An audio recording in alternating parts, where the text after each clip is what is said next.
let's talk about maybe what more needs to be done, or does more need to be done in order to offset or pay for some of these tax cuts? Because we're going through, and you can find obviously numbers on both sides of the aisle there against or supporting tax cuts. But a Harvard Law study was out finding that GDP growth from these tax cuts less than 1%. Wage increases falling far short of those that were initially predicted. Given the fact of where we stand with the federal deficit, does more need to be done to offset, or I guess what more should be considered to be done to pay for some of these tax cuts? Well, first, there is no amount of tax hikes that will ever pay for government spending that exceeds it by double digits each year, and that's exactly what's happening now.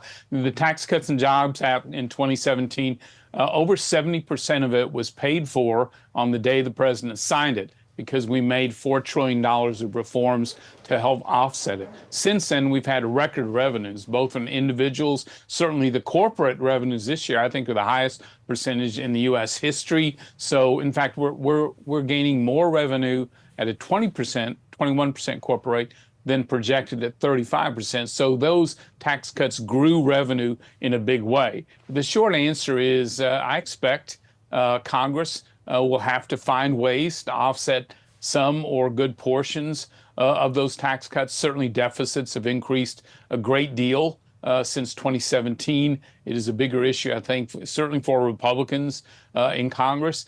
And I think one of the things we know here in these closing days of the election, both candidates are writing checks on proposals that will be very hard for Congress or taxpayers to cash. And so both presidents, however this election turns out, is going to have to work with Congress to set priorities on spending, because we simply as a country can't afford everything that's being proposed.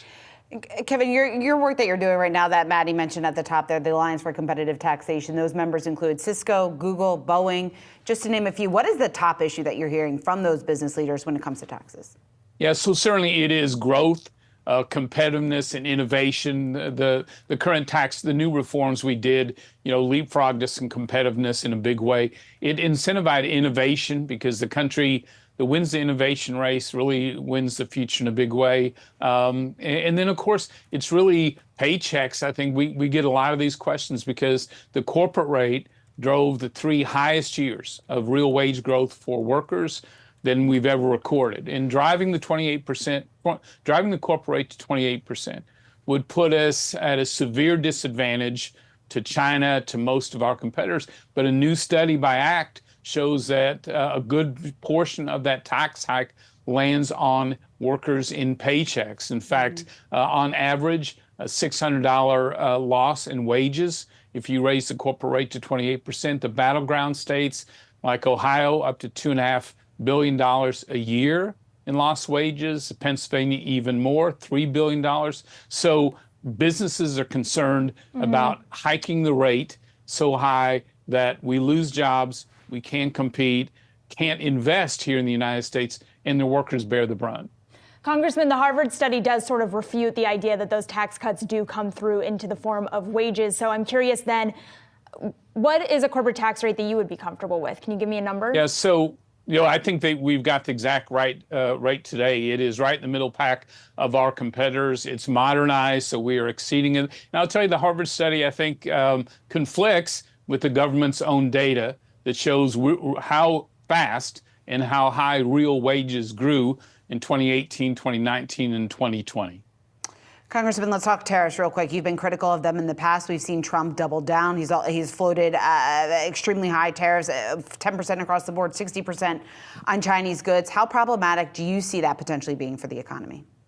So I'm not a fan of tariffs for many reasons, and I wouldn't recommend it to either presidential candidate. But I think the big question here is for President Trump, are these a done deal that will be imposed by executive order? Or, as it was in the first term, is this leverage points to draw, our competitors to the table to try to get fair trade deals, try to level the playing field for American workers trying to compete around the world? I think that's the bigger question here. And I think within their camp, they're having that debate. and haven't released details yet because they're trying to figure out how best to leverage, how best to work those issues. Both candidates have moved further away from a conservative fiscal point of view. Congressman, is Congress going to be willing to cash in the checks that these candidates are writing to the American public? You know, I don't think it's possible given just the sheer expense of both candidates, both on spending, on housing, on COVID era child tax credits, on restoring the COVID era affordable care premiums, plus the new proposals on overtime and tips and Social Security. These are huge budget items. I can't imagine them all fitting or close to that, fitting within the budget, and certainly as the debt and deficit continue to be a major problem. So yeah, there's going to have to be some hard conversations and hard decisions made by the White House and Congress in the next term. Congressman, always great to get your insight. Thanks so much for joining us here this morning. Good to see you. Thank you. To having you back on Yahoo Finance soon.